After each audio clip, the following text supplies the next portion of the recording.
झारखंड के लातेहार से न्यूज 18 के चंद्रमोहन कुमार की खबर है कि मूर्ति विसर्जन के समय तालाब में डूबने से 7 बच्चियों की मौत हो गई। मरने वालों में एक ही परिवार की बच्चियां हैं। हादसे के बाद लोगों ने हंगामा भी किया। लातेहार में हुए इस हादसे पर पीएम मोदी और राष्ट्रपति ने दुख जताया है। विसर्जन करने के लिए गई थी। ग्राम सेरेगड़ा के टोला मनंडी के बच्ची लोग थी, जिसमें 7 बच्ची विसर्जन के दौरान ही एकाएक करके एक दूसरे के बचाने से भी उसका मृत्यु हो गई। वो जो गड्ढा है वो रेलवे द्वारा जो बनाया जा रहा था, वो गड्ढा खोदा हुआ है, उसी में वह डूब के अपना जीवन निछावर कर दी। और हम सरकार से ये मांग करते हैं कि ये इस प्रकार से गड्ढा किया है और उसके गड्ढा के द्वारा इस प्रकार से जो घटना हुई है, सरकार से मांग करते हैं कि उन लोगों को उचित मुआवजा दिया जाए। पीएम मोदी ने ट्वीट कर दुख जताया है। उन्होंने ट्वीट किया है, झारखंड के लातेहार में डूबने से हुई बच्चियों की मौत की खबर सुनकर दुखी हूं। दुख की घड़ी में पीड़ित परिवारों के साथ हूं। एक्टर सोनू सूद के खिलाफ जारी इनकम टैक्स की कार्रवाई में उन पर टैक्स चोरी का आरोप लगाया गया। न्यूज 18 के आनंद तिवारी की रिपोर्ट है कि इनकम टैक्स विभाग ने सोनू सूद से जुड़ी जगहों पर तलाशी के बाद उन पर 20 करोड़ की टैक्स चोरी और फर्जी लेन देन का आरोप लगाया। खबर है कि सोनू सूद के करीबी लखनऊ के एक कारोबारी के ठिकानों पर हुई कार्रवाई के बाद इस बात का पता चला। बताया गया कि लखनऊ का ये कारोबारी सोनू सूद के साथ रियल एस्टेट के कारोबार में पार्टनर है, जिस पर आरोप है कि कई फर्जी खर्चे दिखाकर उसने टैक्स की चोरी की। सोनू सूद के खिलाफ विभाग की ये कार्रवाई मुंबई, लखनऊ, कानपुर, दिल्ली और गुरुग्राम समेत 28 ठिकानों पर की गई। इस बीच जांच एजेंसी ने 1 करोड़ से ज्यादा कैश बरामद करने और बैंकों की कई लॉकर का पता लगाने का भी दावा किया। यही नहीं, आरोप यह भी है कि सोनू सूद ने समाज सेवा के नाम पर जो ट्रस्ट बनाया है, उसमें भी फर्जी तरीके से पैसे जमा करवाए गए। पंजाब कांग्रेस में मची तकरार की कहानी कोई अब की नहीं है। कैप्टन बनाम सिद्धू के बीच मतभेदों और सियासी रसाकसी को एक लंबा वक्त हो चुका है।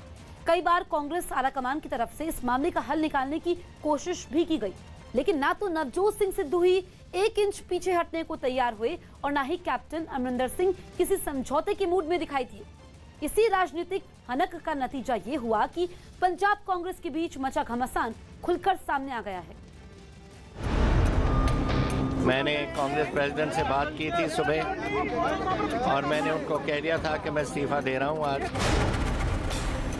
मेरे ऊपर कोई एलिमेंट ऑफ डाउट है कि मैं चला नहीं सका या कोई बात हुई, पर I feel humiliated. Chief minister से मैं अब आज छोड़ दूंगा और जिन पे उनको भरोसा होगा उनको बना देंगे। सियासत में बगावत यूं ही नहीं होती। कोई ना कोई वजह, कोई ना कोई कारण जरूर होता है जो राजनीतिक रिश्तों पर हावी हो जाता है। पंजाब कांग्रेस की सियासत के मौजूदा घटनाक्रम को समझने के लिए भी हमें विवाद की उस जड़ को टटोलना होगा जो बीते कई दिनों से कैप्टन बनाम सिद्धू के बीच चल रही सियासी जंग में कांग्रेस को कसती जा रही थी। पिछले एक पखवाड़े से पंजाब कांग्रेस की कलह को शांत करने के लिए दिल्ली दरबार में तमाम कोशिशें की गई। कभी नवजोत सिंह सिद्धू की कैप्टन से नाराजगी को लेकर प्रियंका गांधी वाड्रा और राहुल गांधी से मुलाकात हुई, तो कभी कैप्टन को अपनी बात रखने के लिए सोनिया गांधी के आवास की दौड़ लगानी पड़ी। लेकिन हर मुलाकात, हर बात बिना किसी नतीजे के खत्म हो गई। कांग्रेस हाईकमान ने बिना कैप्टन अमरिंदर सिंह को विश्वास में लिए नवजोत सिंह सिद्धू को प्रदेश अध्यक्ष नियुक्त किया था और कई बार कैप्टन अमरिंदर सिंह को दिल्ली तलब किया गया था। उससे कैप्टन कहीं न कहीं कांग्रेस हाईकमान से नाराज थे। कैप्टन अमरिंदर सिंह पहले भी कांग्रेस छोड़ चुके हैं और कैप्टन अमरिंदर सिंह आसानी से लड़ाई हारने वाले नेताओं में से नहीं है। असल में सिद्धू ने जब से कांग्रेस ज्वाइन की थी, उसी के बाद से पंजाब कांग्रेस में खुद को सिद्धू कैप्टन के समानांतर आंकने लगे थे। वजह भी थी, गांधी परिवार ने सिद्धू की पंजाब कांग्रेस में कई मुलाकातों के बाद डायरेक्ट एंट्री कराई थी। इस दौरान सिद्धू और कैप्टन के बीच महज एक ही मुलाकात हुई थी, जबकि 7 मुलाकातें गांधी परिवार के अलग अलग सदस्यों से हुई थी।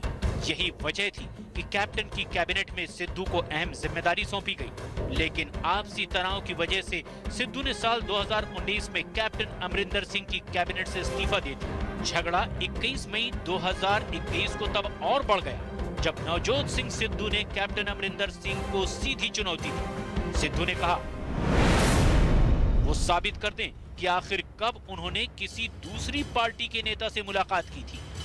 सिद्धू और कैप्टन के बीच तकरार का ये तो महज छोटा सा हिस्सा था। बड़बोले सिद्धू ने कैप्टन सरकार को घेरने का कोई मौका नहीं छोड़ा। कैप्टन के खिलाफ मोर्चा खोलते हुए सिद्धू ने गुरु ग्रंथ साहिब की बेअदबी का मुद्दा उठाया। चुनावी वायदे पूरे न करने पर अमरिंदर सरकार को घेरा। बादल परिवार से साठ-गांठ का आरोप लगाया। बिजली के बढ़े बिल पर कैप्टन पर कई बार हमले किए। सिद्धू को समझाने की भी लाख कोशिशें हुई, लेकिन कैप्टन के खिलाफ सिद्धू के तेवरों में कोई कमी नहीं आई। बावजूद इसके विवाद को सुलझाने के लिए नवजोत सिंह सिद्धू को चुनावों से ठीक पहले पंजाब कांग्रेस का अध्यक्ष बनाया गया। इसके साथ ही 4 कार्यकारी अध्यक्ष भी बनाए गए।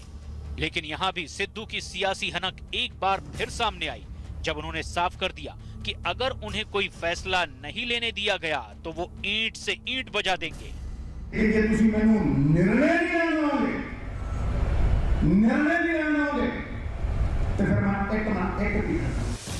पंजाब कांग्रेस में ये मुश्किल की घड़ी उस वक्त आई है जब विधानसभा चुनाव में 6 महीने का भी वक्त नहीं बचा है। जिस प्रकार से सिद्धू और कैप्टन के बीच जंग छिड़ी हुई है, इसका कहीं न कहीं नुकसान कांग्रेस को आगामी विधानसभा चुनाव में उठाना पड़ सकता है। कांग्रेस हाईकमान के कई बार हस्तक्षेप के बावजूद भी दोनों के बीच बने मतभेद को खत्म नहीं किया जा सका।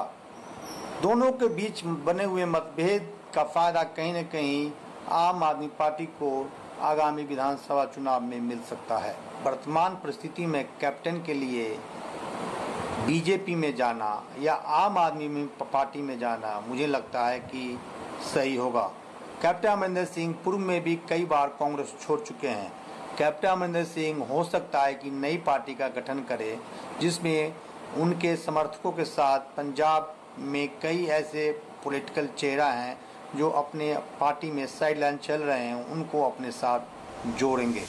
जाहिर है पंजाब कांग्रेस में मचा ये घमासान न सिर्फ विरोधियों को फायदा देने वाला है, बल्कि पंजाब में कांग्रेस का राजनीतिक भविष्य भी सवालों के घेरे में आ गया है।